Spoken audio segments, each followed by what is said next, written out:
Nuto Gaila, Amena, Tuba, Amena, one that we for Simunga, the Anga, Nakanako, Tumina. Yavina do Pratmina, one of them, Karadia, Yavina Tuba. Amena Borose, Tuba, Takoflana, Femika, or the Comali, Simwages and Sila, Awani, Amborola, Process one of the Tadiga, Femia, Purita, Vini, Masaka, Masila Soloni, Yakumbe. No kana malikona ya na do tabla por so ero chama na ni ala ka inshallah nundu amkani jona la kana ko atu na ibe hakna mana mungara ko mun kono la kana ta fa la anga che dum be wuli ka do mo la donc il faut ki barkata ka chede fo ngata donc keneka o be bara mi kala bi ambe do ke ngata donc o bela jeni mawo mana tanyana kelen konna na bara mi kala Mali kɔnɔna na wulikan bulu caman kɛra ni semaine kɔnɔna na n'an ye jateminɛ an b'a daminɛ le filanan min kɛra Tombouctou 19 mai don vers 12h30 sira min n'a kan ka taa aéroport la au cas a bɛ fɔ min ma contrôle de police à 100 mètres MINUSMA ka mobili dɔw de tun bɔlen don o taatɔla maa 4 bɔra u ka mobili dɔ kɔnɔ n'an b'a fɔ a ma ko bâche numéro t'a kan a ye tiri wuli MINUSMA mɔgɔw ka mobili kan ala y'a kɛ o ni an ka gendarmew ani policiers ma jan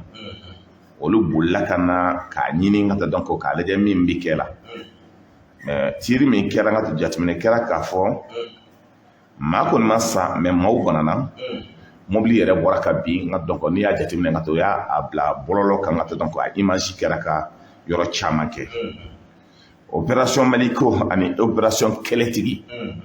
o maa tɔgɔ b'a fɔ cogo min kɛlɛtigi nga donc ka taa kɛlɛ ɲini ka wuli ka taa maaw sɔrɔ o ka daga la fɔlɔ kunu n'i ye jateminɛ kɛ k'a fɔ terroristes de bɛ wuli ka taa nga ta donc ka armée attaquer ka kan attaquer ka tila ka wuli ka tɛmɛ n'u yɛrɛ nga ta ko foyi ti y'a la opération kɛlɛtigi ani opération Maliko o ye baara min kɛ tile 10 in kɔnɔna na an kan ka kuyu ci o la jateminɛ kɛra k'a fɔ Kucala Buguni Sikaso mara la o bɔra k'a fɔ ka ɲininiw kɛ maa o maa nga ta n'o ye tumani dɔ tun kɛra n'i ye jateminɛ kɛ État ka yɔrɔ yɛrɛ ni mairie école nga ta capo o tun ye ala minɛ nga ta ka taa k'o yɔrɔw ci maaw ye nga ta donc ni semaine in bɛɛ kɛ tile 10 laban in bɛɛ kɛ nga ta k'o ɲini jateminɛ kɛra k'a fɔ Nara mara la Kulikoro jateminɛ sɔrɔla k'a fɔ terroristes bɛ cercle min na n'an b'a fɔ a ma ko Banaba an ye olu nga ta donc armée nga ta bunteni da dɔw kan o ka terroristes nga ta donc o tun tugulen bɛ ɲɔgɔn na n'an b'a fɔ o ma nga ta ka tugu ɲɔgɔn na ko comme colonne Tubakɔrɔ fanfɛ Sila ani Semeni ani Onini nin dugu ninnu fanfɛ an y'a ye k'a fɔ o ye tiriw kɛ an b'a fɔ min ma ko forêt nga donc tu kɔnɔna dɔw bɛ yen laraweli kɛra o yɔrɔw bɛɛ la jateminɛ kɛra k'a fɔ baara ninnu kɛcogo la position min ka taa n'o Banaba armée ni an ka terroristes y'a ɲini k'a fɔ k'olu b'o attaquer an ka maaw sera ka terroristes 4 bɔ baara la jateminɛ kɛra k'a fɔ attaque min kɛra Kulikoro mara bɛɛ lajɛlen na ni tile 2 na ni tile 10 kɔnɔna na terroristes maa 12 o y'olu nga ta donc bɔ baara la maa 7 nga ta donc o sera k'olu wele ka na bɛrɛbɛrɛ kɔrɔ moto 12 nga ta donc o minɛna bidon d'essence nga ta donc o minɛna jateminɛ kɛra k'a fɔ an ka yɔrɔ la n'o ye Fama ye maa 2 banana théâtre d'opération Maliko la aussi jateminɛ kɛra k'a fɔ baara min kan ka continuer n'a bɛ fɔ ko ma ko sécurisation ka yɔrɔw lakara ka yɔrɔw lawuri jateminɛ kɛra k'a fɔ Menaka fanfɛ Gosi baaraw kɛra nga ta donc armée sera ka nga ta donc min kɛ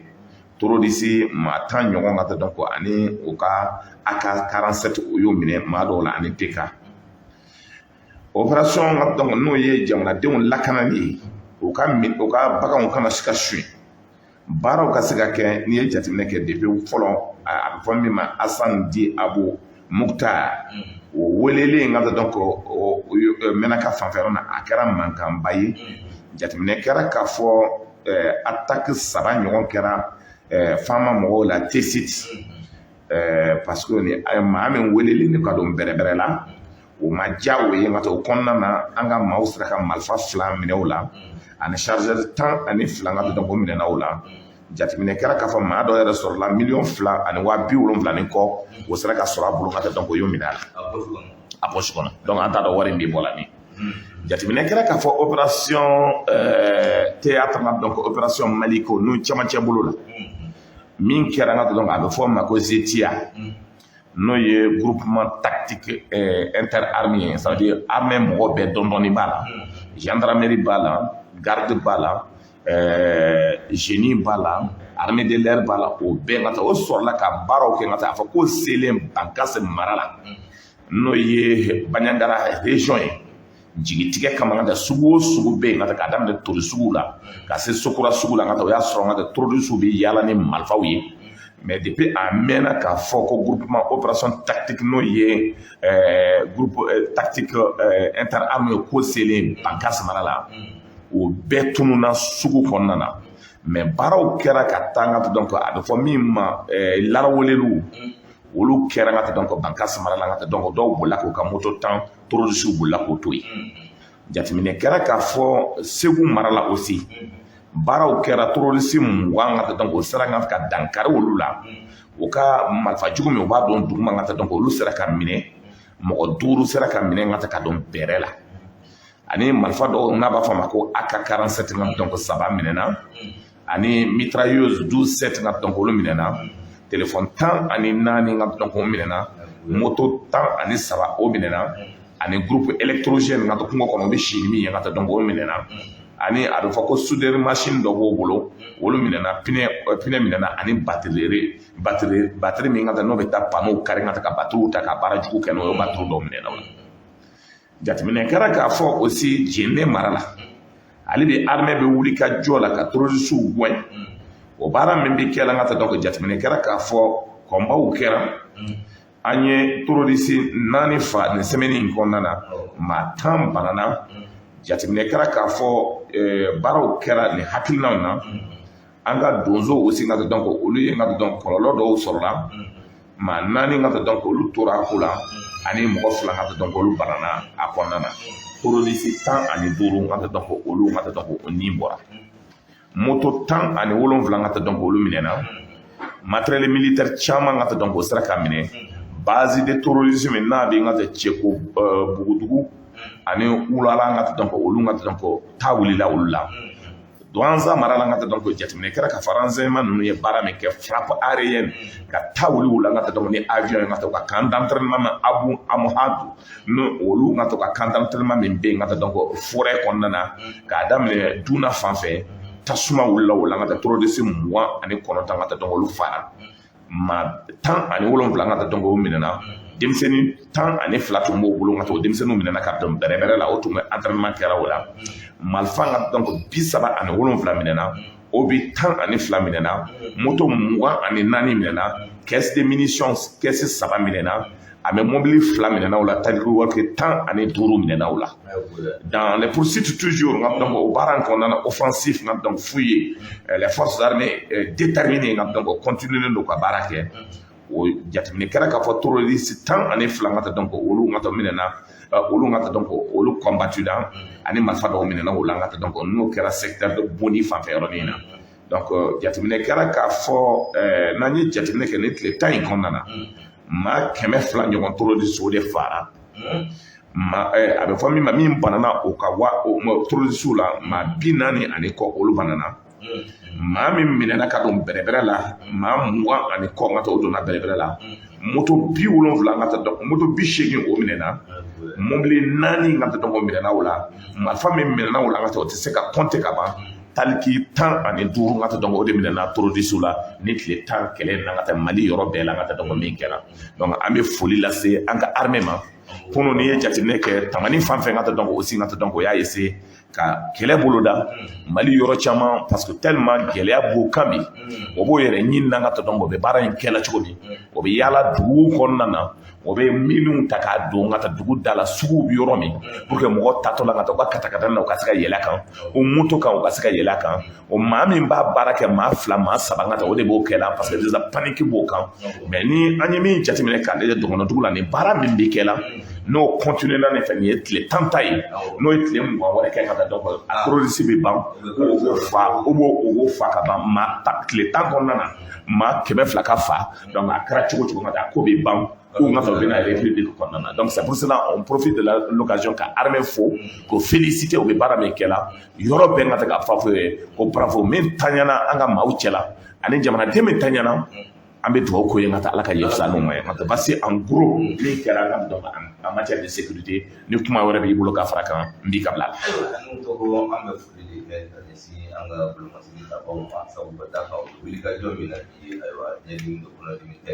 Bela jele njabala oni ngo kita ka yibo kita ka me tawa hanu to ameli bela jele na amon be ko ka yibo ayele ma te ka an bokoro mi mani ma te no da terenga ko ayele ka che dum tawa ni ay ka fo je group me no e je san sale mi ne an ga che do yo ko chala ko ba da ka ko wanga de na tranto nyama ko ansin ko da aywa ni jan de na nyama a ko ni kula a furura a ko na ko je san sare ko ni a asale ne ka ko ni mali bora la ko yo ko bane mun to se ka mun fo mbi foki barkada ni jatimne ke zisen sahel haklan tara cogo min depuis Amadou Toumane Touré to mbe tuma ngata ale de haklan ta ko a be fo min ma ko il faut mutualiser nos forces o koro mo ye ngata donc on ga fara ñon kan fen fitini min mbambolo fanga fitini min mbambolo anga fanga no fara ñon kan ka leje ngata donc kelen bi se ka ke cogo di pour que jamanadenw ka se ka hɛrɛ sɔrɔ o parce que kɛlɛ min daminɛlen don ka taa kɛlɛ jamana kelen kelen o an ka armée min dilen b'anw ma n'i ye jateminɛ kɛ le 30 janvier 1961 passation min kɛra k'a fɔ ko armée malienne dira anw ma ka tubabu talen ka ban a yirala o rapport kɔnɔna na k'a fɔ ko minɛnko problème b'an na ko bi an bɛ yɔrɔ min ka taa effectif ko problème b'an na mobili ko problème b'an na tenue ko problème tun b'an na o kɔnɔna de la an ye ka taa donc armée sigi sen na gɛlɛya kama an ni tubabuw ni ɲɔgɔn cɛ ka fɔ an ma ka indépendance ta ko n'i ye jateminɛ kɛ an ka sous région in bɛɛ kɔnɔna na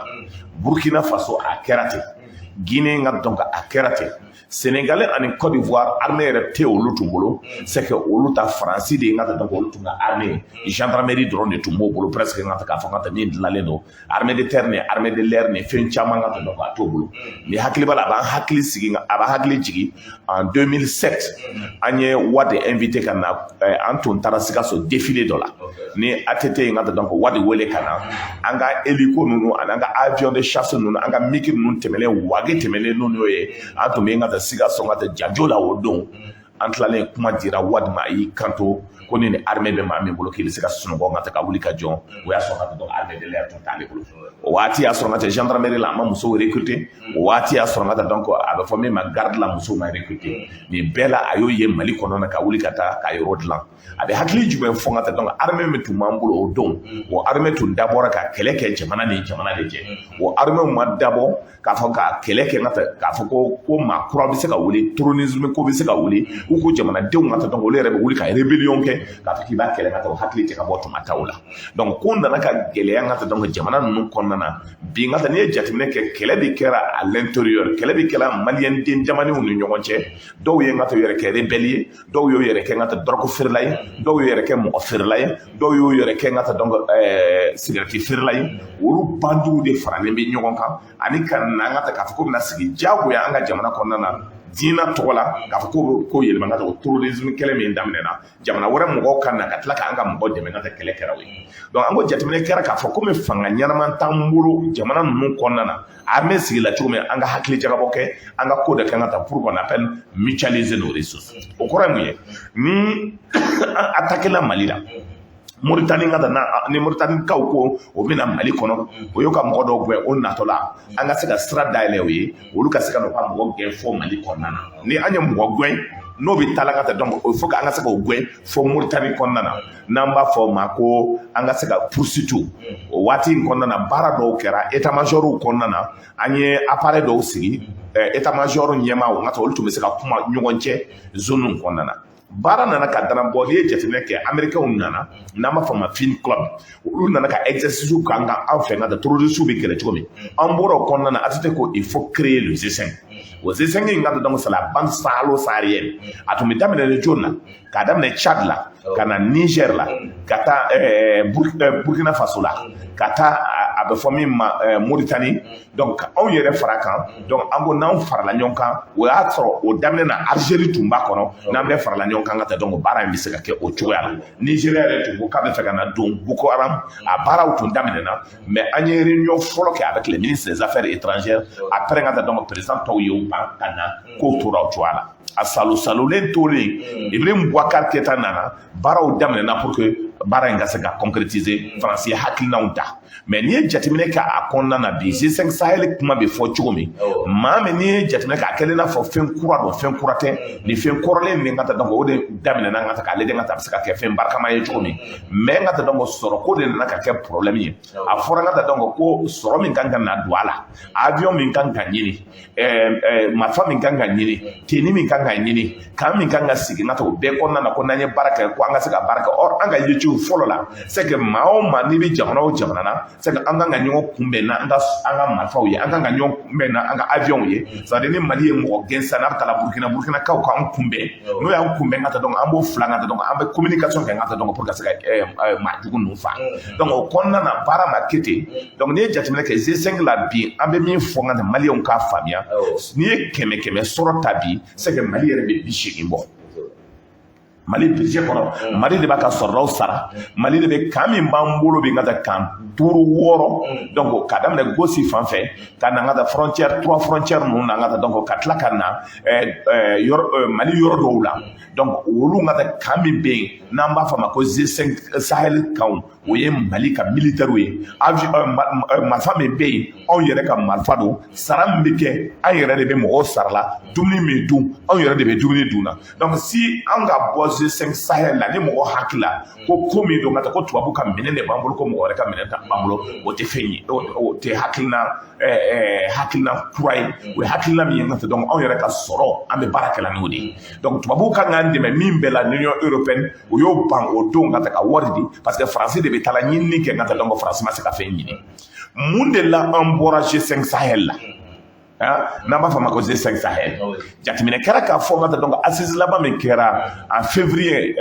Jamena k'a fɔ an bɛnna kan k'a fɔ président y'a ye n ka taa donc ni e ye waati k'a la a bɛ bɔ e bolo a bɛ di jamana wɛrɛ ma jamana 5 min y'a ɲɛmaa ye donc a bɛ di jamana 5 ma jamana 6nan min n'a t'a la n'ale sen b'a la n'ale min ka taa kow sama n ka taa ka finiw sama kɔfɛ o jamana 6nan n'o ye Faransi ye o de ka taa donc ani Niger président o de bɛnna ko dɔw la ani n b'a fɔ hali Mauritanie b'a la k'a fɔ n ka taa donc ko G5 Sahel ka taa ko décision min taara n'o ye embargo ye contre le Mali ko Mali ka taa donc o kana sɔn donc G5 Sahel président ya min kan ka da anw ma mois de mai kɔnɔna na k'o kana sɔn k'a ka d'a ma. Mauritanie b'a la parce que Mauritanie déclaration laban kɛ kunun y'a kalan donc olu ko anw man kan ka bɔ a la n'a man kan ka bɔ a la k'a fɔ ɲɛmaya kan ka d'anw ma aw banna ɲɛmaya ka d'anw ma parce que le problème est que ko coup d'état b'an ka jamana na Tchad min bi ɲɛma na bi n ka taa coup d'état kɛra ale bara an t'a dɔn hali a ka élection bɛ kɛ tuma min donc o kɔnɔna na aw tɛ se k'a fɔ n ka taa normalement embargo ka kan kɛ Tchad kan comme a kɛra Mali kan cogo min mais pourquoi n ka taa coup d'état kɛra olu bara jusqu'à présent embargo tɛ yen min ka di olu b'a kɛ élection waati ma kuma ma fɔ baaraw bɛ kɛra ala nana k'a to a ka masaya la Tchadiens yɛrɛ wulila Faransi ka emblème ye fɛn o fɛn ye Tchad o y'o kari k'u ka station kari k'u ka symbole kari donc anw m'o kɛ Mali la parce que an n'o ka yecogo tɛ kelen n'i ye jateminɛ kɛ o kɔnɔna na donc an ye lettre 3 ci Tchad président ma k'a fɔ a ye ale yɛrɛ min tun bɛ Bamako yan ale min yɛrɛ tun bɛ Gao ale yɛrɛ min ye kɛlɛ kɛ donc o kɔnɔna na lettre fɔlɔ sɛbɛnna na k'a fɔ n ka taa waati min ka se baara in kan ka kɛ cogo di lettre filanan sɛbɛnna ma lettre sabanan sɛbɛnna na k'a fɔ n ka taa donc ko ni an ye baara min kɛ ni hakilinaw ma kɛ a cogoya la Mali b'a sen bɔ a la donc lettre sabanan na o m'a jateminɛ kɛ a fɔra vers le 15 n'o sera anw b'an ka démission kɛ n ka taa donc an ye lettre ci o ma k'a fɔ k'an bɔra G5 Sahel il y a fɔ cogo min président Niger président ŋa donc a intervenir ŋa donc journal Le Croix la français a y'i kanto ŋa donc ale fɛ ŋa donc anw bɔlen a la an y'a dabɔ tiɲɛni de kama donc ale ka accusation y'o ye a tɛ bala anw na parce que ŋa donc ale ye mɔgɔ fɛ mɔgɔ ye a ye mɔgɔ fɛ den ye ŋa donc ale ŋa donc ça veut dire ŋa fiɲɛ bɛ taa yɔrɔ min ale bɛ taa yen de ni a tɔgɔ fɔ cogo min don min ŋa donc ni président nigérien Macron nana k'a fɔ ko Niger ko muso furu ŋa donc ko muso bɛ ŋa furu o kunfɛ ko den 7 bɛ ŋa mɔgɔ bolo Niger k'o tɛ se ka to ko Niger ka taa ɲɛ a ye Ala minɛ ka muso fara ɲɔgɔn kan ka maaw fara ɲɔgɔn kan k'a fɔ ŋa to ko muso fila furu ko ni mɔgɔ min y'o kɛ ale ka gouvernement la k'ale b'a gɛn a y'o mɔgɔ siya mɔgɔw lajɛ aw ka adamaden siya lajɛ c'est à dire mɔgɔ fɛ mɔgɔ ŋa i b'a fɔ kurusi bobara ŋa ni kurusi wulila ŋa bobara bɛ ni bobara wulila kurusi bɛ kɛ cogo min a b'o fɛ ŋa donc mɔgɔ fɛ mɔgɔ jakalen mɔgɔ dangalen ŋa donc maa si banlen barka banlen ŋa donc adamaden siya ŋa donc olu de b'a fɔ ko bɛ kuma Mali la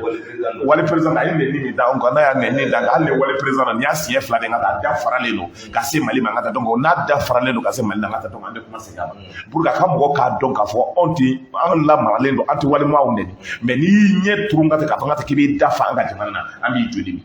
donc il est important k'a ko faamuya mɔgɔlankolon don mɔgɔlankolon don kabila fitinin de b'a bolo nka danbe t'a la hɔrɔnya t'a la mɔgɔlankolon don donc o mɔgɔlankolonya baara min a y'a kɛ ŋa k'a fɔ ŋa k'a bɛ jigin Mali kan il est important k'a faamuya Mali ye kabilatigi jamana de ye Mali ye danbetigi jamana de ye Mali ye hɔrɔn jamana de ye n'i ye Niger yɛrɛ maliyɛnw yɛrɛ bɔ Niger la Niger bɛ den bi ni maliyɛnw bɔ Niger la Niger bɛ den bi n'i ye Gawukaw Tɔnbɔkutukaw nordistes ŋa n'i y'a bɔ Niger la de Niger bɛ den bi a caman yɛrɛ bɛ yen o ba n'o fa ŋa donc maliyɛnw ni an t'a dɔn ko ale bɛ bɔ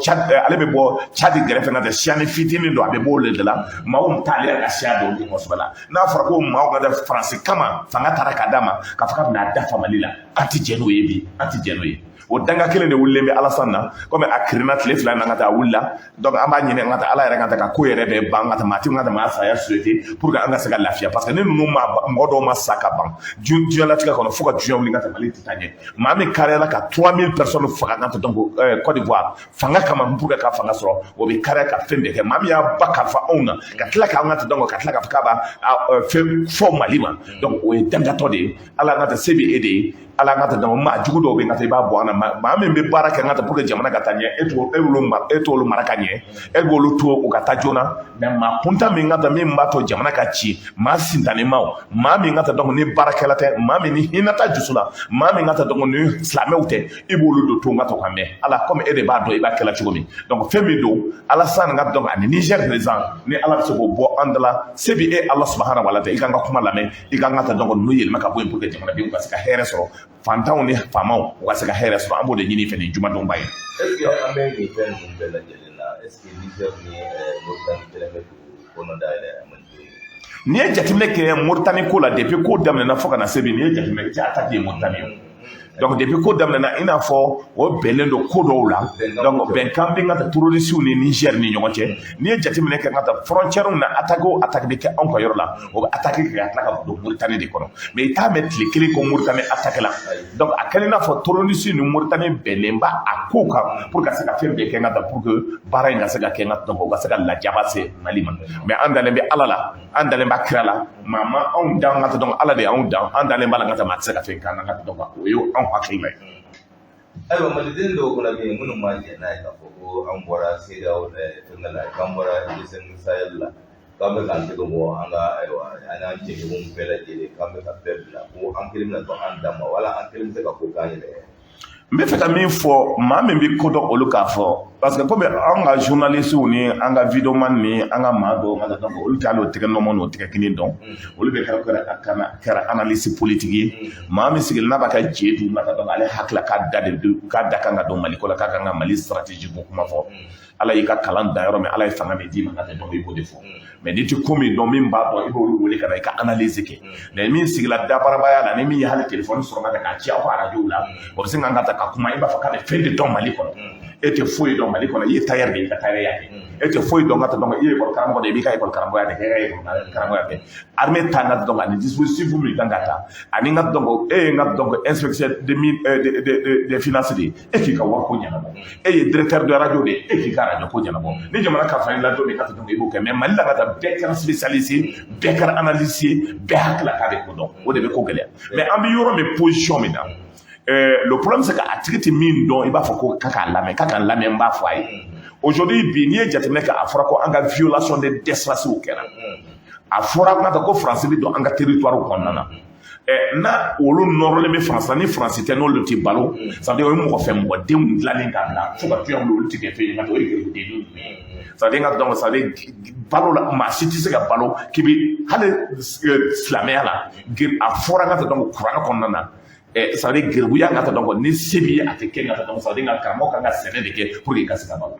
donc ça veut dire delili tɛ fɛn ye nka ta k'a fɔ nka ta ko a bɛ adamaden kun kɔrɔ kan donc olu bɛ fɛ an ka to France la ni France y'a kɛ cogo min k'an ka kɛ ten an ma lamara o kɔnɔ an ma lamɔ o kɔnɔna na jɔndenw ka baara ye an tɛ jɔnden ye min ye jɔnden ye nka olu bɛ se ka kɛ donc n'an bɔra nin bɛɛ baara kɔnɔna na ka hakilinaw ta France bɛ hakilina min kɔnɔna na k'a fɔ nka ta donc an ka to n'olu y'a bila yɔrɔ min an ka kɛ yen o tɛ se ka kɛ donc aujourd'hui France bɛ mun ɲini na tile filanan na an y'a fɔ ye ko an n'olu ka accord banna o ko n'i y'a ye nka ta k'olu bɛ na Mali kɔnɔ ko parce que espace min bɛ yen nka n'a bɛ fɔ ko Z5 Sahel k'olu bɛ nka ta donc o ɲɛmaaya donc olu bɛ Mali dɛmɛ na nka ta o kɔnɔna na donc ni tant que Z5 Sahel bɛ yen olu bɛ na Mali kɔnɔ o couloir min bɛ yen ni avion kan ka boli n'an y'o datugu a ma wa o ye motif fɔlɔ kelen filanan ye mun ye nka ta an bɔra o bolo d'abord nka ta n'olu de tun bɛ fɛnw financer Mali kɔnɔ n'olu tun bɛ an ka armée ta n'olu de tun bɛ an ka marifaw ta n'olu de tun bɛ an ka avion ta problème t'a la ka taa an bɛ se ka taa kɔnɔ nin bɛɛ ye anw yɛrɛ de tɛ nka ta olu kɔni bɛ yen dɔrɔn ça veut dire i n'a fɔ ko chef olu de b'a décider an ka tugu France kɔ maa min bɛ fɛ ka tugu France kɔ a ye tugu France kɔ je félicite moi en tant que responsable politique le gouvernement malien o ye nin disposition min ta o ye danbe ko min ta o ye hɔrɔnya min ta o ye halaladenya min ta donc de l'extérieur la donc olu bɛ fɛngɛ ta dɔw b'a wele la nka ta donc ça veut dire an bɛ direct la nka ta donc an ka fɛn bɛ perturber quoi donc an y'a bila min yɛrɛ an ko jeli ko in ka ta donc c'est un problème de choix stratégique donc le Mali c'est que le Mali est en train de faire pour le moment an b'a fɔ erreur t'a la mais aussi nka ta an ye min fɔ ka ta c'est pour ça an bɛ kuma fɔ ka ta toujours n ko an ka politique kɛ n'i bɛ fɛ k'i da to Mali ko la ka proposition dɔ kɛ politique kɛ ka bon mais e tɛ se ka to i ka woni kɔnɔ cogoya dɔ la ka fɔ i bɛna manamanakan caman fɔ ka bɛn o concernant le problème de Mali hali maa min man kan ka kuma donc olu b'a fɔ ko kuma Mali ko la mais Mali dilen maa min kan ka kuma c'est connu c'est des hommes politiques donc aw de kan ka kuma a ye politique kɛ a ye politique kɛ n'a y'o kɛ ka to ko bɛ nɔgɔya maintenant e ka radio la ka taa o weleli kɛ jeudi n'i ye kumadenw bɛɛ ma dɔw b'o yɛrɛ kɛ spécialiste ye ah non Mali bɛ tan e bɛ mun dɔn qu'est-ce que tu connais i bɛ mun dɔn a Mali ko la i b'i ka to dunna i b'i ka mɔni dunna a banna mais qu'est-ce que tu connais ka de la stratégie. parce que an ye laseli caman kɔlɔsi u bɛ lagosiliw de kɛ ka ɲɛsin an ka ɲɛmɔgɔw ma. mais c'est ça mais jamana bɛ dakun min na min mana bɔ dɔrɔn u bɛ n'i sigi dɔrɔn ka ɲɛmɔgɔw ka filiw n'u ka erreur. mais i b'a fɔ k'u ka proposition kɛ o tɛ se ka kɛ i b'a fɔ k'u ka proposition kɛ o tɛ se ka kɛ.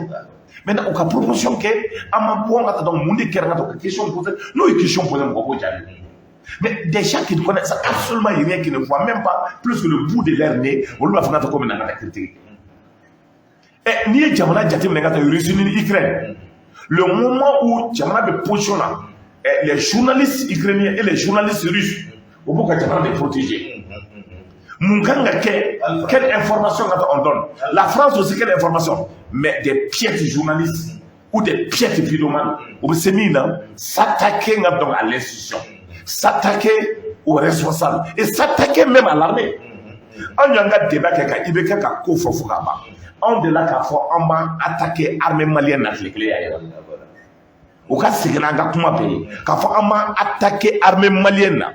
parce que nous on s'est dit toujours on est soldats armée ye bɛɛ de ta ye k'a fɔ an b'an attaquer an ka justice la an ko non ni erreur bɛ yen ka taa donc justice n'a ma ɲɛ jamana bɛ bin donc il faut que justice ka ɲɛ il faut que armée ka ɲɛ mais mɔgɔ min b'a kɔnɔ n'olu ma ɲi il faut que an k'olu bɔ yen c'est comme ça qu'on dit maintenant ni mɔgɔ m'o faamuya an ka taa donc souvent an ka taa hali o faamuya o bɛ n ka taa i lagosi o la an ka taa donc cogoya dɔ la ça ne peut pas marcher an bɛ kuma min fɔ n ka taa c'est cohérent an bɛ hakilina min di n ka taa pour nous ka taa Mali ko kuma don donc min bɛ yen ka taa jamana bɛ gɛlɛya min kɔnɔ comment nous pouvons sortir aujourd'hui o gɛlɛya kɔnɔna na pour que jamana ka se ka basigi o ye ne ka ye cogo ye ni question wɛrɛ b'i bolo. ayiwa ninnu ko jamana bɛ nin taabolo min na est-ce que maa bɛ se ka Mali ye nin taabolo in na k'a fɔ k'i bɛ tila ka janfa ko ka fanga dɛsɛ ka n'o ye coup d'état ye.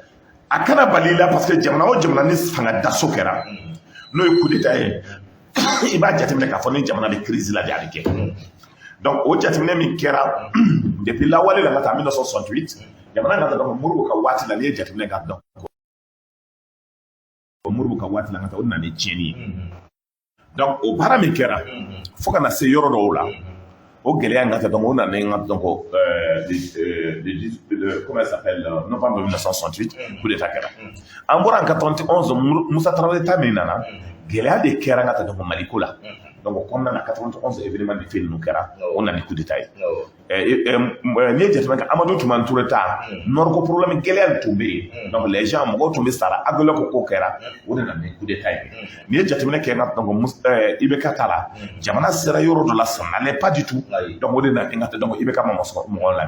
mais aujourd'hui c'est ko gele ba mali la ngata be fa gele me yira on a ko ka fako gele be ka fako bi ngata nambora c'est pour cela même là kuma konna nango station me be ngata donc no luye station celle ni ngata station orisi ngata be baralangolo min kala bi ka jamana de la crise donc on a ka fanga ko jamana se ka bouger donc konna na nya fako il faut même nationaliser les stations nakla yo kuma la men ko ibara da bi donc kuma min kanga ke o ka fabia ono ka patron s'ils sont pas capables de le Mali est en crise nos décelés parce que donc la station notre langue est français ou la station où à louer les bichous que le Mali ferme ces stations là et que Mali a solution sur une nation en crise ka fait des cas de on la fonctionner ka fa anga bolé gasoil ko ngata gasoil ba au boulot ngata wo kono ati gasoil free Mali ma ka Mali c'est la position là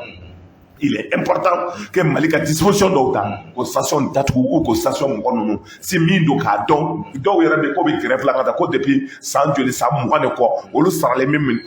montants là puis aller 100 Moukonou de quoi on sera les mêmes montants là après c'est que politique n'a pas qu'à vous problème régler vidéo on sera matériel mais là comment la même année donc au lieu d'outrier ils sont payés depuis 30 ans de montants là mais j'ai même crise là tout le monde est-ce que jamana bi crise la tuma de bo jara bo jamana bi crise la tuma mi ka fa jamana plongé to la tuma mi e bi no jara bo wati de e samwa sambi sabake pour nga wuli kati c'est comme ni jatimne ke anyo de fonga de syndicat mo do be wuli ko sa syndicat ka nyana bo e ma da bo nyana bo le kama fe wara de donc o konna na aujourd'hui nyama fa ko sarama to ya ne mo fo mais na nyemi fo ngo crise konna de la secrétaire na la mo ne yetam no wilan mais y'a tellement mais dans les façons il y a des corps de l'eau il y a tellement de premier ministre oui nous voyons ni semaine qu'on a dans normalement oui nous voyons au kumana il y a tellement de tarangata ka fama da ko oui fin chama fo premier ministre ou le ngato sigla au kumana anaka cabinet kumana naka sero la ko le 10 millions ko le 10 millions donc il y a tellement woni ni gala aw dimle do muna aye mi fo no ye par exemple ngata donc partant volontaire ou tay war mi ganga sara comme taxi min kera cabinet d'avocat ay attaquer ke ngata ko war ka sara ali justice la justice yere ngata donc débouté donc ça dit ngata donc c'est ka sara ça dans 2 semaines ou 3 semaines sara bi se ka kenga to ko war ka do cabinet de ngata donc attaquer ke ka fo war ma sara ko war ka sara wala ni war sara wala ba tun ci ko mi oja comme a fo ci ko mi fo la transitia fo la portant de volontaire mo no hale war mi sara o tra fo bag mo jalla ka ta le ngata donc papier mi be ngata papier ma se ka sara donc bi transita la war bi sara ngata war tunni bi ke war la mo ko ta do war sara la ci ko mi eta ko qualité do de la désormais ni war bi sara ngata transika yi o kana no ka compte bancaire war ko ta sara mais faut avait dit au cas avocat ani surtout mi yake ngata duma wori jema batla mi kado batu eta ko kuti o te kenga da ngo sara kele mabiwa donc maintenant o ko fole ngata donc o yo nyinika o yente mo nyinika ko bara ko be ci ko ngata ka fara ko mo ko kana ne compte kali ko nyana boro ko ka be ko la est ce ko nyana boro o ko tiena ngata ko amanyara mo folo mais o be solution so afora ministre mi ni wolu ka nganyoye que ce soit ministre de l'éducation, que ce soit ministre du travail. Ministre du travail, ministre ko, ou nana a déclaration que nene ou de binyonye là régulièrement. Est-ce que nene ou si là ka kuma ou nana ka fone ko des problèmes biwa. O datu ko ngata o masika kuma. O masika kuma. Ya famia. O masika kuma. Donc o ko kele finalement o tlala ka be aka. ka ɲɔgɔn tigɛ minɛ k'a fɔ n ka taa non dimi de tun don donc o ka nin ko in ka taa donc a kɛra cogo cogo n ka taa ils vont continuer à discuter premier ministre ye consigne di n ka taa ministre ma o ko wa rencontre ni semaine de la o tun kan ka wa rencontre mais comme i b'a dɔn k'a fɔ fɛnw cayala semaine wɛrɛ n ka taa donc o b'o rencontre n'o y'o point kɛ n'o min tora n ka taa point par point fɛn min siɲɛna min ka f'u ye u kan ka se k'a faamuya bɛɛ kan k'a faamuya olu ka grève o taara grève la yan n ka taa donc bandaw tun bɛ yen n ka taa o ye waati jan kɛ mais premier ministre nalen une semaine kɔnɔ a ye ko bɛɛ ɲɛnabɔ o kɛra bɛɛ ɲɛna o kuma n ka taa donc fɛn wɛrɛ tɛ se ka k'a la mais ni mɔgɔ dɔw bɛ yen a ka parti mɔgɔ kɔrɔ dɔw bɛ yen n ka taa olu bɛ INTM na n ka taa donc o ye jeunesse ɲɛmaa ye olu bɛ passer n ka taa ka Choguel nɛni don o don ni magala n ka taa INTM mɔgɔ la olu bɛ kule ka taa fɔ Choguel ye n ka taa karisa ni sela ne ma i n'a fɔ ka taa donc an ye émission kɛ radio la n ka taa donc pour eux u y'u tɔɔrɔ an filɛ ka min kɛ sisan o b'a lamɛn na donc u ko k'a ko an ye ko ne yɛrɛ ye fɛn bɛɛ kɛ wolo nɛni ko ne yɛrɛ ye fɛn bɛɛ kɛ k'o nɛni ko ne ye fɛn bɛɛ kɛ k'o nɛni i t'a wele ka na yɛrɛ o kana lundi ayi ne olu na débat contre la mais o ni e de na an ka taa donc a ka lundi mardi débat ninnu na i b'o wele ka na o bɛ jɔyɔrɔ ba la sisan o ka na kɛ ka taa o bɛ na o b'a ɲɛfɔ o hali n'o wari sɔrɔla ka taa o ka na o k'a ɲɛfɔ aw ye donc maintenant olu fɛ ka taa donc hakilinaw taara o cogoya de la parce que n bɛ fɛ ka min f'i ye jamana bɛ position min na d'autres pensent réellement qu'il faut profiter n ye kuma dɔ fɔ a digila dɔ la n ko ni politique ko kɛra n ka taa donc o bɛ fɔlɔ ka kule dɔw bɛ fɛ o musow ka nommé ka kɛ ministre ye dɔw bɛ fɛ ka taa donc so dɔ fɛn dɔ ka ɲinɛ fɛn caman bɛ yen ka taa nomination ko fɔra a fɔra ko dɔw bɛ nommé la olu ka mɔgɔw tɛ nommé la tout ça ka taa donc o kɛlɛ bɛɛ b'a jukɔrɔ nin bɛɛ kɛlɛ b'a jukɔrɔ or INTM ye min sɔrɔ bɛ maa si ma sɔrɔ donc o y'aw dɛmɛ n ka taa k'aw kɛ kuluba institution dɔ ɲɛmaa ye o ye institution ɲɛmaa mobiliw ta k'a d'aw ma aw b'aw jɛyala n ka taa donc a bɛ fɛn structure joli la de mais pour eux hali bi n ka taa donc sɔrɔ ma kɛ n ka taa donc Mali tɛ taga la n ko olu yɛrɛ ko n ka taa donc k'olu bɛ se ka politique u ka kɛlɛ kɛ n ko n'a bɛ fɛ ka politique kɛlɛ kɛ a ye bɔ INTM na aw ka parti créer comme aw muso n'aw denw ka taa donc a n'aw balimaw o bɛ parti caman na n'o ye ADEMA ni URPM ni fɛn dɔw ye comme n'olu tɛ sera ka kɛlɛ min kɛ olu bɛ na o kɛlɛ in ka taa syndicat kɛlɛ kɛ dɔw yɛrɛ bɛ yen ka taa o bɛ Choguel dɔgɔya Choguel ka parti mɔgɔ kɔrɔ dɔw don n'i y'o bɛɛ jateminɛ k'a lajɛ n ka taa ko gɛlɛyalen b'o cogoya de la mais o b'a bɛɛ ta i dun b'o wele k'o ɲininka o de ka fisa donc n'i ye jateminɛ kɛ o kɔnɔna na o situation kɔnɔna de la dɔw bɔra des officiers n'o contacté la n ka taa par l'extérieur n'o contacté la parce que déjà communiqué y'o de yira k'a fɔ ko y a des gens qui sont contactés par l'extérieur maa min don ka taa donc n'i ye jateminɛ kɛ a fɔra depuis fɔlɔ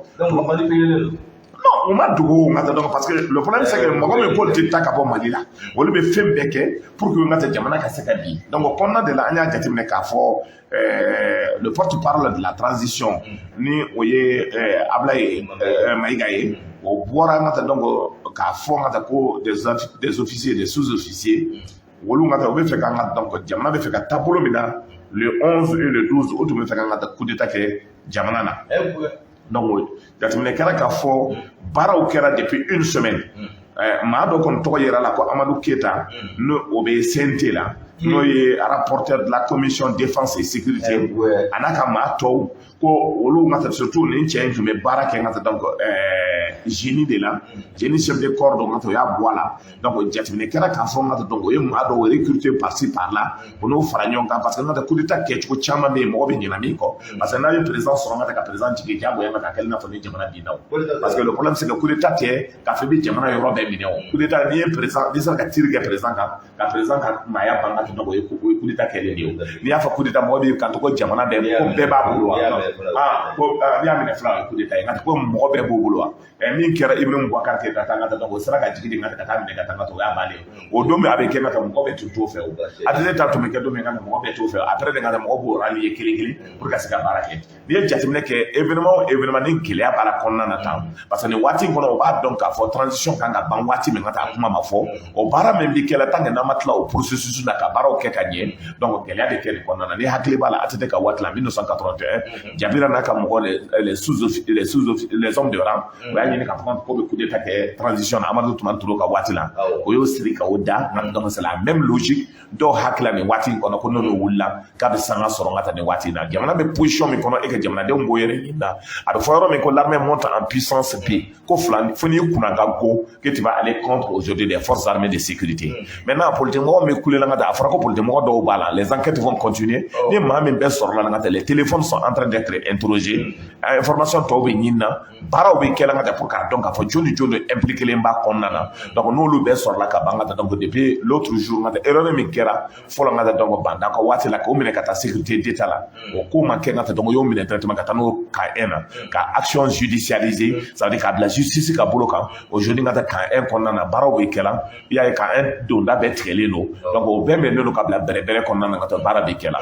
donc flamana aussi ngata donc bara to mi kela ngata andam na so ba ngata donc concernant EBC ngata donc militaire to me minena parce que mineli flade be mineli flana me kera ngata donc ye ngata donc corruption ko ye nasara ngata andam na doula mais pour le moment ngata mineli me kera me domaine konnana sema mo ko men yira la ngata donc ale ka dossier ale coup d'état dossier te keleni mais ale ka dossier worede donc wede kanga daile dans les jours à venir ngata nasara ro ngata donc amo nyefo ye mais mu minena ngata olu minena ka donc bere konnana bara be kela ngata les enquêtes continuent téléphone bi introduire la ko parcours be kela ngata joni jondo donc konnana fin chama me fola do be ngata donc hale jaw ko kuma fola la pour le moment ngata jaw ko kuma ma fola pour le moment baro be kela mais une chose est sûre avec donc à fond ngata joni sembala personne ne sera épargné mami sembala ngata ils vont répondre leurs actes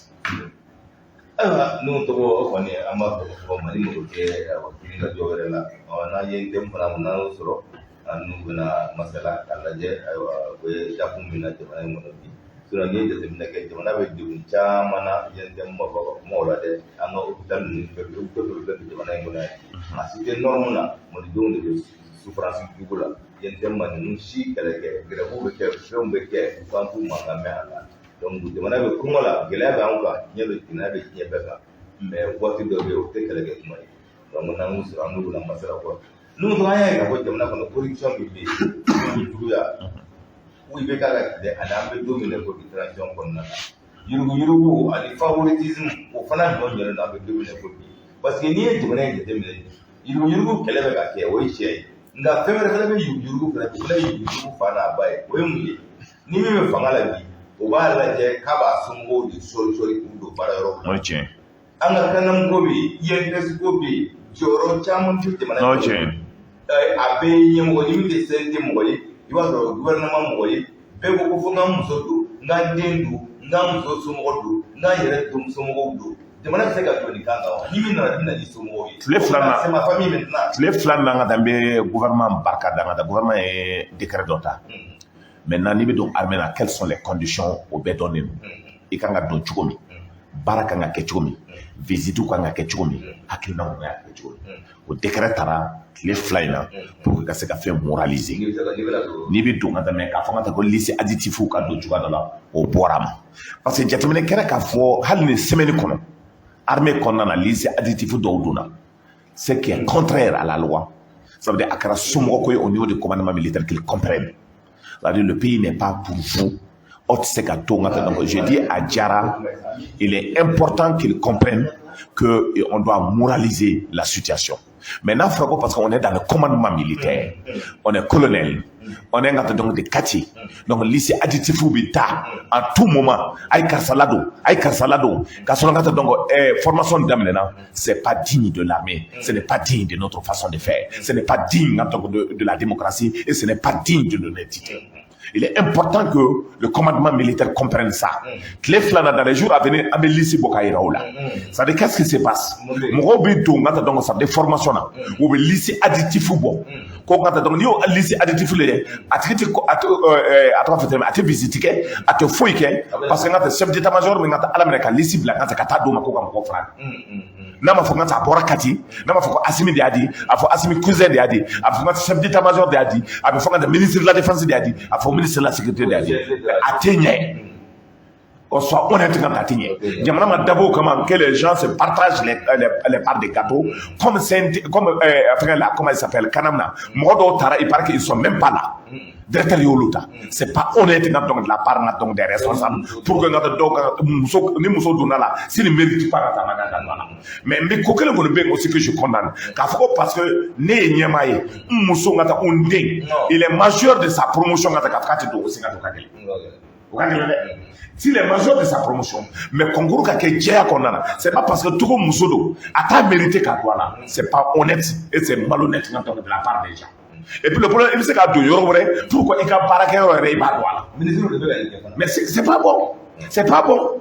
Et dans un carme non clair. Énergie la carme yo mo do ngata ka sura le Congo make. Anya ye euro ni mo kangado. We mo do akonana. Mais on pratique mi kele on sait que dans ko pratique bon ko lisi bora kuluba lisi bora kati lisi bora ça peut pas marcher et c'est la malhonnêteté intellectuelle et c'est du fainéantisme non c'est du fainéantisme non c'est du fainéantisme donc au niveau de l'État et c'est d'abord quand c'est jamana principe de bien parce que CBE est aujourd'hui CBE c'est dans le commandement et il ça ne peut pas marcher. Il est important qu'on fasse bien. Donc, on a un bon qu'on j'aimerais qu'on puisse faire avec dignité au honneur. Parce que on a un bon et aussi, on sait qu'on doit maintenir comme il y a fait parce que nous sommes on a trouvé dans la cassine qui nous fait. Quand on trouve parce qu'on sommes même s'il ne peut pas le faire qu'à garder, ça ne peut pas continuer. Il faut que Assimi go famia, il faut que Sadio go famia, il faut que tout le monde doit comprendre et Joël go famia. Nous manquons de Jamanatien, mais c'est qu'il mérite à Kadoulman. Donc, au parlement Mikela, le ministre donc de la sécurité à Borako est inspecteur, comme policier dans notre poche, je n'ai pas pour cadeau. Ou là, Anya, mon policier là, dès le premier tour, notre moment bina, l'ici là, on donc sur la commande. C'est pas honnête. C'est pas honnête.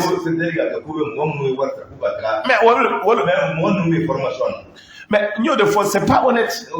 C'est pas honnête. Et donc il faut que ça change. C'est pour ça que le décret Mimbora, j'apprécie beaucoup. Au décret Mbatomla de Chouéné de Kalamantia, il faut que le ministre Kadon priorité de Barangamo, elle sait que tu m'as mon flaca, elle sait que mon tout. Maintenant qu'avant le ministre de l'ICI que mon pisse à cadeau, que chef d'état-major de l'ICI que mon cadabado, ça ne peut pas marcher. Souvent, il y a des normes pour les kata. Ni d'afalenda, ani donc, kodoker anga wati là-haut, que nous tirons des leçons. Ne hakili barangata donc atiki saradi. Qui était un grand monsieur ngata donc mi hymne national semaine. Atarana atiki bengata aujourd'hui dans l'armée. Atarani do ngata ka ba recruter. Anya fa ngata les conditions sont pas réunies. Aye mali be blangata ka on didi.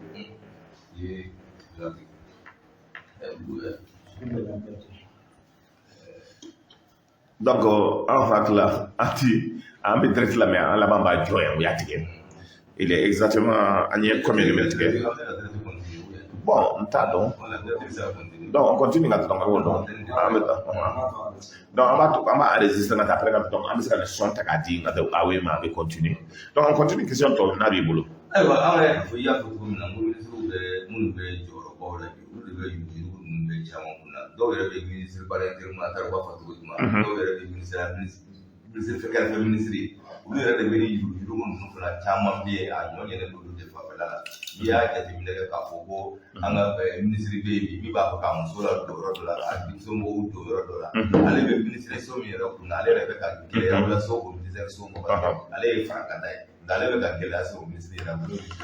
Donc, à fois que maintenant, une chose est sûre, donc, effectivement, à fora, il y a mis fort à Tim Probala, mais on a comme je l'ai dit, de façon globale, donc ce n'est pas bon. N'ambe bara ou la kodo kake. Nanyo kenga donc de gelea de lasser jamanama. Donc en cas famille ka fo kodo benga donc amanganga ke nanya kenga sa jamana bisaka gelea so. Donc il est important que ministre ka famille ka fo jamana de position me kono. Jamana tika continuer ngata donc ka fo kuno anye kelemike ka fo mauka bo kelemina ka fambe do konna ça ne peut pas marcher. No ko sur la hakilsiki konna. Je pense qu'on peut s'en sortir pour que mon famille donc bara de kengata donc hakili sigi de kono. On ne peut pas faire en sorte qu'en somo arrangé qu'à faut de bala ngata donc aman sabo ke jamana na flow là aman sabo ke ngata jamana situation là. Je pense que c'est ka ngata donc ambo bara de la ngata donc aujourd'hui. donc ni question wala be bulu ngat donc c'est le qui kono awa corruption ko lo ambal na nya faka ko war na do ko ni ko équipement militaire la ko corruption ko la mo ko to hakla afora ya ko Ibrahim Boubacar Keita ka fanga min kera ngat donc mami cheni min kera kono mo chama hakla ko pour parler donc ko fin wala tala mais vous avez remarqué que dans ces 2 jours donc fin chama fora konana et dossier c'est que la kana donc avec force au dossier c'est que la kana jatimine kera ka fo amba famima la loi de programmation militaire au loi de programmation militaire mais kera donc militaire général Damani Bey o yo lo mineka donc berela a folo ka damine ngata Bemba Moussa Keita ni jatimine ke ntado ni bora klama à un moment donné a fora aller de mado dona kan ka fuka kan ta furo sanko ko 200 millions o wa tunna ngata donc war taraka dati ma ngata tigi tunna ni wari chef d'état-major général e se ka 200 millions taka di mo ko ta furo sa ko ro ngata war to be kala chudi donc war be dawma ko akota équipement militaire sans o équipement militaire ngata maw ngata donc o sigla comme o ya nya fanya chume do sigla ka warren clan min kan ga ke ngata ka ta chumi o ngata donc akete mo hakla ko fueti bola ngakle bala premier ministre do de la kafone dondo matériel militaire do tunganga sanga donc matériel militaire ko ça fait 12 milliards au 12 milliards mais que la société croit de créer la ministère de la défense la associé mais 3 mois quand donc au do ngata donc ni ngali kera premier ministre et dossier bla la kata dinga ko 12 milliards premier ministre ko ka to ale ka ni ngali ke ngata donc arabu jamana una ngata ani union européenne ka lena matériel no to be ska bo warla au do ngata donc aye général mi chargé no matériel militaire ou là ayo wele mi to me faka yere fa ngam do ka be furata ngata donc ale mene no ayo wele kana ngata donc ko ni ni ngata ka fo ngata donc a ne dossier mbi a ko be ci to men Drabo le général Drabo ayo wele kana ka ni ngata ka fo ngata ko a ne ko mi chugodi ko Drabo yi kanto amangata donc ko aka to ale ka aleje donc ale ko ni ngata donc premier ministre ni dossier blakata Arabie Saoudite ka dossier blakata Union européenne facture men dira ngata donc ya jatine ka fa ko ole de aka ke 12 milliards ko bi ka 6 milliards après aye Drabo wele ka fa Drabo yi kanto ama ko ko les dossiers faman dinka dossier do est-ce ka traité et donc au quel ngata donc le premier ministre o ko ne ma kale jikitikela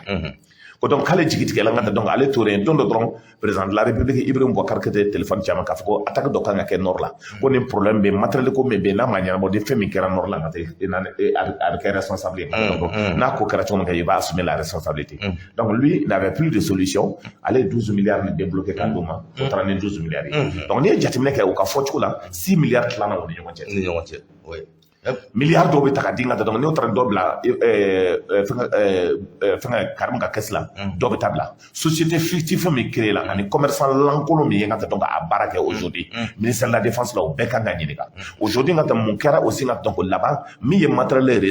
réceptionné mo ye baraka en son temps au ministère de la défense en depuis 2015 là faut kana ngata donc wati do ngata donc matériel même besama tantine do be ngata donc à 1 million donc et quelques à 2 millions 3 millions au total 115 millions donc ça m'a donné ça donc à combien ngata au total $120 donc vous pouvez nous parcours là ala ngata vous pouvez ngata donc au total 30 000 donc ni jatimne ke ni be konnana or ça titre mais 2 euros donc ni be jatimne ke ala ngata o chwene mi ke ngata les gens sont partagés l'argent au hakla ko fouete bola ani jatimne ke bi ngata e ka boko colonel au général e ka ayi boko ka furu le ngata donc Bamako entourage là ni dona do ka furu la iba fa kiti Mali konnana donc waru borami iba so do ka furu kono do ka bot la ta aéroport greffe hali shuna ngata donc abe fonctionner poti do jole no ka ta duma kulo chikoro yi na ma fa sous-sol donc fe do kele no ngata donc ça veut dire dia ngata donc ni tara iti Mali re kono be mondu wala konnana donc o matériel militaire mi kanga do pour que ça jamana sauver o mine mi kanga do pour que jamana ka sauver ma do yo tanga ta choko mi oja akara aussi dans la gestion des services ni mi kara nyema yengo ni possibilité ma obi wule kana ngata parce que des ngata ko iti 300 millions di iti 400 millions di jamana na ka jiro o chuala Ibrahim Boubacar Keita ka 7 ans konnana mi kado yake o na flo pied choko mi oja o kera des pauvres ngata qui sont devenus des richards anyo ye profina anyo ye ngata yoro do ngata qui étaient do be ngata obe onda de tunganga yala ka ye aujourd'hui ngata donc citerne mi mbolo danto la anya yo o de ngata donc o de milliards budo bolo donc aujourd'hui amo de ngata obe yala ne avion de ngata ka kɛ an bɛ dɔw ye ngata donc milliard ko ngata donc a to se o ɲɛna mais finalement o ye nin bɛɛ bɔ donc au corruption wari de situation de wulilen dɔ bi pour k'a lajɛ ngata donc aujourd'hui 38 ngata donc plus de 38 officiers olu de nin semaine kɔnɔ olu de ngata donc tour kɛ ngata donc pôle la donc maintenant mandat dara dɔw kan dɔw bɛ ngata donc justice ka bolo kan baaraw bɛ kɛla ngata donc ka passeport minɛ o kana bɔ ngata donc ko kɛra cogo min parce que aujourd'hui c'est clair ngata mɔgɔ ka ye cogo la c'est que les 1230 milliards ngata donc a caman bɛ yen a dara de ka tilan o taara avion kuntanw san ngata ça veut dire ngata comme ni kan ka taa mobili kuraw san o taara mobili kasiw de san donc mobili min kan ka san a kura kura 45 millions o sɔrɔ o mobiliw san ngata donc a kɔrɔlen ngata donc o de a ka kɛ ngata 3 millions 4 millions de cassés mais o taara o san 35 à 40 millions donc o ko caman min kɛra aujourd'hui c'est que on est devant cette situation mɔgɔ caman bɛ yen ils vont répondre ministre ninnu c'est pour ça dɔw bolila ils savent les ministres de la défense en son temps mɔgɔ o mɔgɔ ye géré kɛ ministère de la défense là k'a bɔ ngata ka na tous ces gens là doivent être interpellés parce que a bɛɛ b'a kalama ngata donc k'o géré la k'a daminɛ Adima ngata donc ministre de la défense là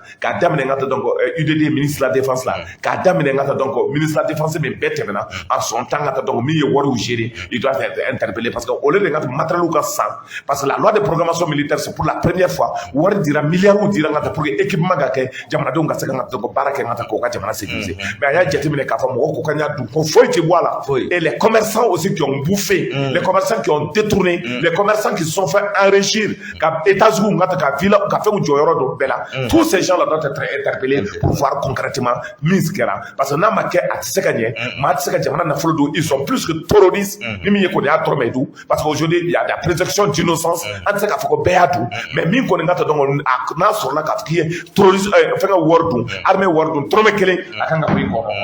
o ye ne ka ye cogo ye n'i y'a kɔnɔ o ka kan min na ka bɔ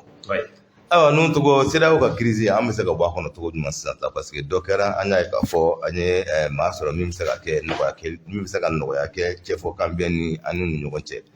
n'o ye Fɔri Yasinbe ye ayiwa fɛn in a bɛ taabolo jumɛn de kan sisan. n bɛ foli lase ma nka donc n'i ye jateminɛ kɛ nka donc dɔw bɔra ni a lamɛn i ka radio la yan nka ko Fɔri Yadema ye démocrate ye ne dati don o la parce que pour moi an bɛ solution de ɲini na k'a bɔ Togo crise min fa fagala par ni président ye nka donc o fa fɛ bi o denw de bɛ gouvernement na ɲɔgɔn fɛ olu de bɛ baara kɛla ɲɔgɔn fɛ ne dati don olu ka vie la nka donc parce que o ye o ni ɲɔgɔn cɛ ye mais ce qui est important à savoir aujourd'hui c'est que an dalen b'a la k'a fɔ an b'a yira an lajɛbaaw la k'a fɔ courant de tigɛlen don an fɛ yan courant tigɛlen don donc an b'a kɛla direct la pour ka ni video ye pour que aw ka se ka élément in bɛɛ sɔrɔ a dafalen o de y'a to aw ɲɛ b'a la an bɛ ka wɔsi kini min jɔlen don ventilo jɔlen don a bɛɛ jɔlen don donc an bɛ k'an yɛrɛ jɔsi dɔw bɛ k'an lajɛ c'est clair nka parce que courant tigɛlen don on va en train de donner pour que a ka se k'an ka donc élément tɔ sɔrɔ parce que sinon en intégralité a bɛ jouer donc an bɛ élément to u bolo yan ka donc pour que a ka se ka traduire donc en intégralité a ka se ka jouer donc n'i ye jateminɛ kɛ nka donc pour nous aujourd'hui baara bɛ kɛla cogo min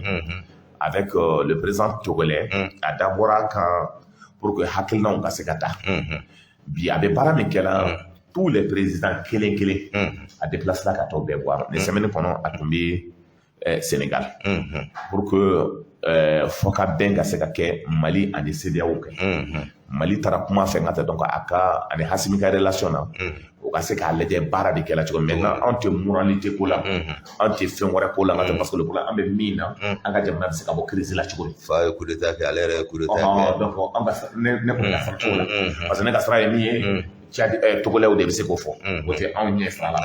parce que min don nka donc aujourd'hui maa min b'anw dɛmɛ k'an lacoro coup d'état ma deli ka k'olu fɛn n'o ye Macky bara ye mais olu hakili an n'olu de ka so ni mɔgɔ kan k'an défend olu de kan k'an défend mais Macky ma n'aw lajɛ o mais maa min kan b'an défend bi o ye Guinée de ye Guinée coup d'état kɛra o donc a kɛra cogo cogo nka tɛ o ma sɔn olu ye porte dayɛlɛ an ye donc Tchad ni coup d'état kɛra aussi Tchad nka tɛ porte fermée anw da donc pour les problèmes d'analyse k'a fɔ nka tɛ ka don wali jamana ko la moi ne tɛ don o ko la nka tɛ ce n'est pas mon problème il est démocrate, il n'est pas démocrate, c'est pas à moi de juger. Ou quand jamana ko la donc ça c'est un problème interne. Donc an bɛ fɛ mɔgɔ ko da don an ka problème na cogo min an man kan k'an da don nka tɛ donc Togo problème na an man kan k'a da don tout le monde sait que Togo dictature de be ani Gabon dictature de be wolu fago ka famille de ya gérer depuis amé la wala phobie nous le cas jamanadenw sonna o cogoya la c'est anta ina fiya o la donc maintenant moi je ne juge pas les gens donc Togo président il est en train de faire le tour de la sous-région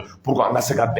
donc pour que hakilna on se gasoro aujourd'hui je pense réellement baro be kala a nyechoula a hakilna choula et continue à faire le travail mais Allah sonna donc les informations qu'on a an bɛ se ka bɛn dans les jours à venir ni assise bɛ kɛla pour que assise ka se ka kɛ kɔsa na assise ma kɛ maliyɛnw bɔra n ka taa don dɔ k'a fɔ ko nin taara tellement mɔgɔ bɛ se nkalon tigɛ dilan min na i y'a ye n ka taa o ye déclaration dɔ kɛ k'a fɔra ko RFI ka segin k'a fɔra nin ka segin ka taa donc o y'a sɔrɔ n ka taa donc a bɛ continuer ka baara kɛ a ma tila yɛrɛ fɔlɔ donc les gens ont donné des fausses informations comme ça pour que jamanadenw la fitini donc o baara min bɛ kɛla ka taa il le fait ka taa donc de façon sûre a ye Alassane rencontré a ye Ghana président rencontré a ye Niger ta a bɛna o rencontré a ye Dakar ta rencontré il continue à faire son travail Mali ka cidenya la pour que n ka taa hakili sigi ka sɔrɔ a la pour que baaraw ka se ka kɛ o kɔnɔna na aujourd'hui pour nous an bɛ yɔrɔ min le Mali se trouve dans une situation très difficile an bɛ se ka bɔ o kɔnɔna na cogo min n'i ye jateminɛ kɛ n ka to elan kelen na baara min bɛ kɛ la aujourd'hui n ka donc gɛlɛya kelen min bɛ yen n ka taa n'o ye embargo ko ye conséquence de b'a to la aussi Mali bɛ baara dɔw kɛ la i ye jateminɛ kɛ tile fila nin na n ka taa donc Mali ye délégation belebele bila ka taa Russie jamana kɔnɔ Russie mun de bɛ kɛ la c'est que an ye jateminɛ kɛ k'a fɔ fɛn dɔw bɛ yen an ka mɔgɔ de bɛ taa san ka taa donc ka na n'a ye n'o ye farine ko ye n'o ye malo ko ye n'o ye n ka taa gaz ko ye n'o ye pétrole ko ye donc olu ko dɔw ani chemin de fer ko gouvernement malien an ye décision ta k'a fɔ n ka taa donc an bɛ taa an ni Russie bɛ sigi ka kuma tête à tête Russie terrain au directeur adjoint an n'o ye ɲɔgɔn ye n ka taa donc o bɛ se ka an fournir cogo min terrain na a bɛ se ka sɔrɔ cogo min ou Mali bɛ se ka terrain bɔ n ka taa jusqu'à présent an bɛ min fɔ la n ka taa donc Kayi terrain ko ka daminɛ hakili jagabɔ wɛrɛ bɔ bɛ yen a bɛ se ka kɛ cogo min terrain bɛ se ka kɛ anw ni Guinée cɛ cogo min o baaraw bɛɛ n ka taa hakili jagabɔ bɛ yen an b'a lajɛ n ka taa ko bɛɛ bɛ se ka kɛ cogo min rapidement aussi n ka taa malo ko la désormais malo bɛ na livrer fo Bamako yan n'a nana livrer Bamako commerçant b'a ta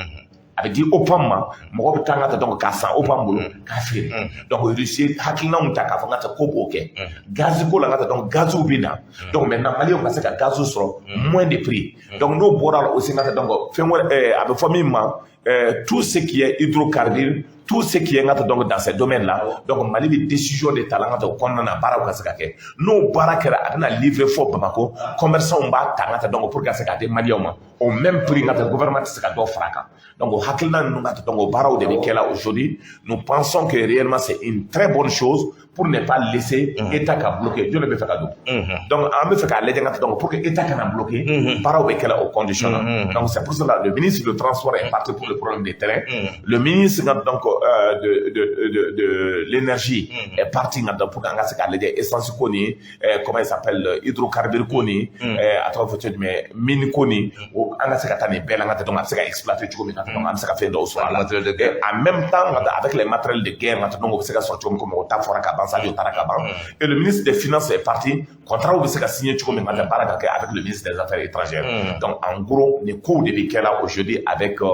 les Russes et je pense qu'il faut encourager l'État n'an bɔra nin kɔnɔna na domaine wɛrɛ de bɛ taa fɛn o fɛn bɛ se ka Mali paralyser fɛn o fɛn bɛ se ka kɛ n ka taa donc essence ko ni fɛnw la an b'a traiter directement avec Russes encore an bɛ taa o école min na c'est pour cela la France et les autres sont en train de nous empêcher k'a fɔ an tɛ taa or France ta la n ka taa hali n'a fɔra ko fura de bɛna di Gabriel Touré la n'i ma France ɲininka n ka taa tɛ d'a ma or Russie ta ka taa donc o ka sira t'a la donc nous sommes en train de discuter État contre État avec la Russie pour que Russie ka matériel di n ka taa ka na bila fo Guinée port la an bɛ taa ta ka na n'an ka taa Mali kɔnɔ pour que an ka se ka fɛn dɔw sɔrɔ donc o yɛlɛma min bɛ kɛ la hali a laban a bɛna se mobiliw ma donc o ka mobili dɔw bɛ yen ka taa n'o y'a dilan pour que maliyɛnw ka se ka mobili sɔrɔ donc o mobiliw bɛ na di port la an bɛ n'o dayɛlɛ an ka taa donc c'est à dire Russie minɛn o minɛn bɛ se ka sɔrɔ donc on va essayer de faire en sorte pour que n ka taa o ka se ka na Mali kɔnɔna na pour que le développement ka se ka kɛ jamana ka se ka bɔ gɛlɛya la donc la libération de l'Afrique partira du Mali donc aujourd'hui tous les antinationaux et les apatrides ils sont contre ce principe de développement parce que intérêt ko don jamana intérêt ko don ne ni e bɛɛ bɛ taa an denw de bɛ to il faut que nos enfants soient fiers demain sortir de ce zoo colonial et que tubabuw n ka taa min ka di olu b'a dicter k'a fɔ n ka taa donc hali anw tɛ muso furu hali n ka taa donc dumuni min ka di an t'a dun ni min ka di n ka taa o de bɛ fɔ français min ka di o de bɛ kɛ on sortira de ça et le monde est un monde de concurrence donc an bɛ taa o baaraw kɔnɔna de la jamana ka se ka libérer c'est pour cela n ko halaladenw ni dubabudenw min ye kotigidenw ye min ye kabilatigidenw a ye politique kɛ n'aw ma politique kɛ a b'a to maa la kolon bolo jamana bɛ ci donc ni ɲininkali wɛrɛ b'i bolo n'o tɔgɔ ne ka ɲininkali kɔni a minɛn sannira ayiwa an y'a ye k'a fɔ vie chère ko min bɛ sen na an y'a ye k'a fɔ an ka kunnafonidila caman fana bɛ yen minnu bɛ kunnafoni dila k'a kɛ komi gɛlɛya min bɛ anw ka jamana kan bi i n'a fɔ an ka transition autorités de nɔ don olu de bɛ ka gɛlɛya in lase malidenw ma ayiwa e bɛ se ka mun fɔ o la sisan n'i ye jateminɛ kɛ c'est pour cela n y'a fɔ ko mission in kɛlen bɛ cogo min na dama la presse malienne n'i ye dɔw ɲininka jamana tɔw la ni jamana gɛlɛyala ka na se yɔrɔ dɔ la an ka to ka presse de b'o dɛmɛ u ka journalistes de bɛ dɛmɛ olu de bɛ hakilina dɔw fɔ n ka taa fɔ ko jamana ka bɔ gɛlɛya kɔnɔ mais aujourd'hui jateminɛ kɛra k'a fɔ c'est que nous disons an bɛ baara min kɛra donc dɔw de bɛ yen ka taa k'a fɔ ko bɛ jamana la foncer ka jigin ka fɔ cogoya dɔ la c'est qui est donc très grave o de bɛ ko yɛrɛ bɛ tiɲɛ donc aujourd'hui c'est que Maliens la presse malienne ça veut dire les intellectuels les hommes politiques les religieux bɛɛ de kan ka baara kɛ jamana bɛ question jamana bɛ gɛlɛya min na an ka se ka bɔ o kɔnɔna na bi n'i ye jateminɛ kɛ mɔgɔ dɔw ye ka taa donc n y'a ye o b'a filmer k'a bila ka taa k'a fɔ i n'a fɔ essence ko in a daminɛ na anw bila gasoil i y'a ye Espagne ka taa donc n y'a bila ka page kɔnɔ Espagne mɔgɔ bɛ aran na ka taa donc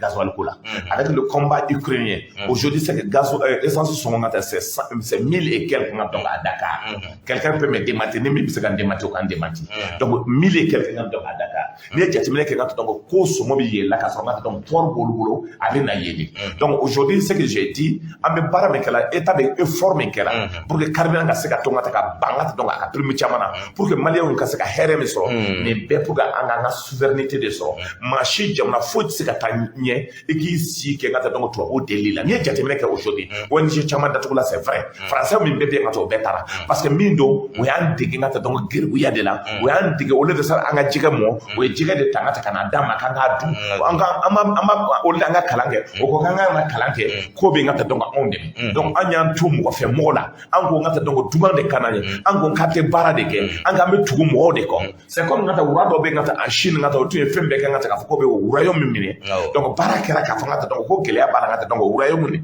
tellement o bɛ kalan kɛ tellement ka taa o bɛ kodɔn tellement o ka dɔgɔtɔrɔ ko ka taa donc olu de b'a ɲɛnabɔ tellement o ka baara tɔw ka taa donc olu de b'a kɛ wura nana ka taa ka solution ɲini ka taa solution ma sɔrɔ a y'a fɔ experts ye ko k'a lajɛ ka taa k'ale bɛ fɛ ka nin dugu in minɛ ka taa ale b'a minɛ cogo di donc o taara ka taa donc o taara fɔ wura ye ko wura pour que an ka ninnu minɛ an b'a fɔ ye ka taa donc o bɛ kalan min kɛ ka taa donc pour que k'o yɛrɛ ta o ka kalan dabila ka taa donc maintenant anw yɛrɛ bɛ kalan kɛ k'o ta o bɛ sɛnɛ min kɛ ka bagan mara min kɛ o ka bagan mara dabila anw yɛrɛ bɛ bagan mara an b'a feere o ma donc dugudenw dɔɔni o ye bagan mara dabila ka sɛnɛ dabila ka kalan dabila ka kodɔn dabila finalement tellement dugudenw ka taa donc facilité kɛra o donna dɔrɔgu ta la o donna ka taa donc sonyɛni na o donna ka taa fagali la o y'a sɔrɔ o dugu na ka taa fagali yɛrɛ tigɛ o kɔnɔna de la ka taa donc fɛngɛw nana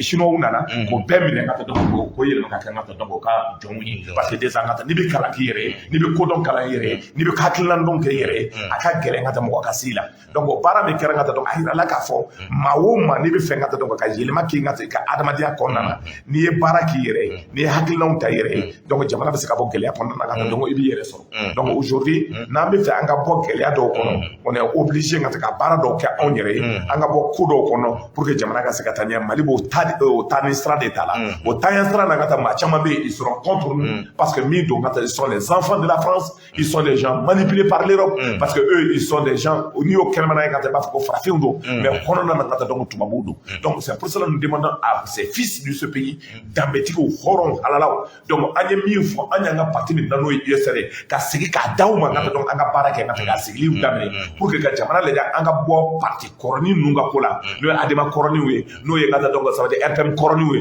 n'o ye ninnu ye ka taa o ye jamana lase yɔrɔ min ka taa pour an ka bɔ a kɔnɔna na an ka maa ta quartier kɔnɔna na min bɛ se k'an ka hɔrɔnya kuma fɔ min bɛ se k'an ka danbe kuma fɔ min bɛ se k'an ka adamadenya fɔ pour que jamana ka basigi.